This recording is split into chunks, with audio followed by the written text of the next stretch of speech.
tatayo na sila.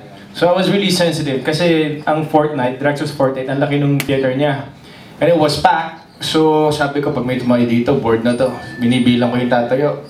Sa awa ng Diyos, siguro some of them just stood up to go to the bathroom, restroom para lang magbanyo, magbabalik sila.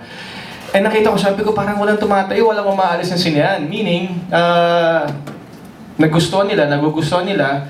Until after matapos yung pelikula, sabi ko, nagpalakpakan, tapos credits na, nagtayuan yung mga tao. At sabi ko, wow! Panalo, so nakakaiyak yung experience because sabi ko, these were foreigners doing a standing ovation. Naiiyak talaga ako, sabi ko, because na-appreciate nila yung film natin. So it was a truly memorable experience and I felt proud being a Filipino and being with Direk Eric kasi syempre, iba yung experience na maidala mo yung karangalan ng Pilipinas, di ba? It's not just about yourselves, pero it's about your country na mailabas natin, may pagmalaki natin sa ibang bansa. Kaya nakaka-proud.